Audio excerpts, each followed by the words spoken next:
Hello, ladies and gentlemen.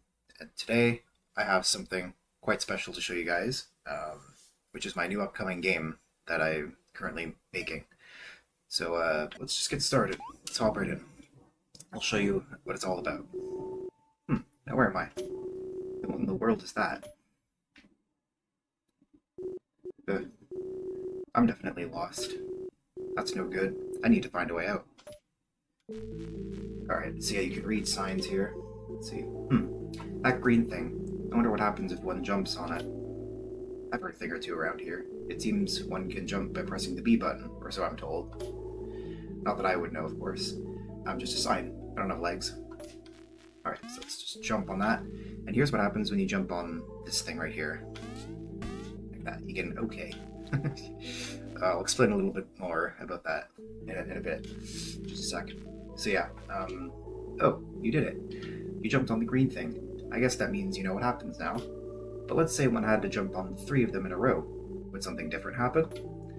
Well, seeing as you're probably not a sign like me, would you mind terribly finding out for me? Will do. There we go. Let's see. Good. That's new. But don't worry. I know what's happening here. Allow me to explain. You see, the more consecutive bounces one makes, the higher their rating will be. And the higher their rating is, the more points they'll earn. Now, why is this important, you ask? Well, you see those two boxes poking out from the top left of the screen? Yeah, those ones up there. The blue one on the left is your life counter. Whenever you touch an obstacle, it goes down by 1. And if you let it reach 0, then you die. Now, for the green one on the right, that's your score. Each rating adds a different amount of points to it. And if your score reaches a certain amount, then your life counter goes up by 1 point. So you're probably itching to know how many points each rating is worth, eh? Well, you're in luck, I'll tell you. Okay is worth 1 point, good, 2, great, 3, and super, 5. Ooh, that was a lot to take in, wasn't it? But don't worry, I'm sure you'll get the hang of it in no time. So yeah, that's the points system. One thing I neglected to mention is that 25 points is is like the threshold for getting a life, getting an extra life. You can't see where to land. Try looking for background objects. They'll guide you. Let's do that. See, kind of like mushroom stalks in Mario Maker 2. All right, so now here's where things get exciting. What's this? There's a purple thing now. Indeed there is, but don't worry, I can explain how it works. All you need to do is jump into it, and you'll pick it up automatically. Once you pick it up, you can then throw it forwards in whichever direction you're facing by pressing the Y button. The Y button? No idea what that is. Anyway, if it touches a wall after being thrown, it'll bounce back towards you. If you time it correctly, you can even bounce off of the purple thing in midair. If it ends up passing under your feet, that means you threw it too soon. Conversely, if it goes over your head, then you were too late. So yeah, it's kind of like the shell jump in this game. Oh, okay, that time I turned around. I should have done that. There we go. That's what I should have done. All right, next up is dropping items. You can also drop an item you're holding by pressing ZR, and once again, you can land on it afterwards. And as with throwing it forwards, timing is important. If the item is too low when you land on it, that means you dropped it too early. And if it's too high, then you dropped it too late. Oh, but in this case, you don't need to worry about dropping it too early since there's ground where you need to drop it. You can't see it, but if there's no ground and there's only a pit, then you'll have to time your drop.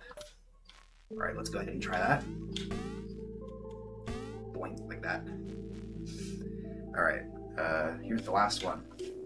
You can even throw items upwards by pressing X. Unlike when an item is dropped or thrown forwards, an item that's thrown upwards can be caught again. Try to figure out how to use these purple things to get over this wall here. Go on. So yeah, each action is thrown, is mapped to its own button, so you don't have to be holding, like, a certain direction on the analog stick just to, like, throw an item upwards, which is super convenient, at least in my opinion. What an odd place. Wonder if anyone else is here. So yeah, that's the tutorial area. We're ready to go into level 1. I'll show you level 1. Just as just so you know what to expect in an actual level. So I rebuilt this from the ground up because the first version was was really hard. It was too hard for a level 1. So I toned it down a little bit here. Oh, I almost did that thing again. I turned the wrong way. So yeah, that's the first room. These first couple of rooms are pretty easy. And the hitboxes are generous too. Ooh, that was almost too early. Alright, now here's mid-airs. So sometimes there will be situations where you can't simply throw an item towards a wall. See those dangerous looking purple blocks? Well, they're not dangerous to you, but those purple things are just terrified of them. If one touches those blocks, it goes pop, as though you'd bounced off it. So then, is this it? Is there simply no way? Okay, this goes on for a while, we'll skip it. So yeah, but the basic thing is if you drop the item at the peak of your jump, you'll bounce off of it in midair, but you'll get less height. Here, I'll show you. Yeah, that's what happens if you throw it into the purple wall. Now, yeah, so that's the midair sort of, except it's way easier than an actual midair. What? I turned around again. Jesus, the controller's acting out.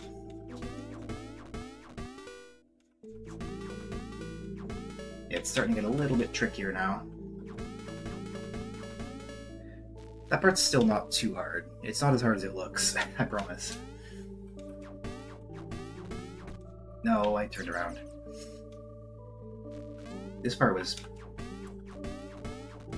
pretty jank until recently. I just recently changed it, now it feels a lot better. Let's go.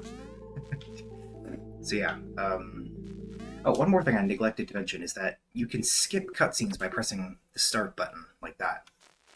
So that's nice and convenient. And yeah, there's level 2. I guess I'll show you what level 2 looks like too. It's not too different from level 1. I'm probably gonna have to change the assets at some point. So yeah, here's level 2, what it looks like, sort of. So yeah, that's all I have at the moment. I hope you enjoyed. And yeah, that'll be it for today. Have a good one.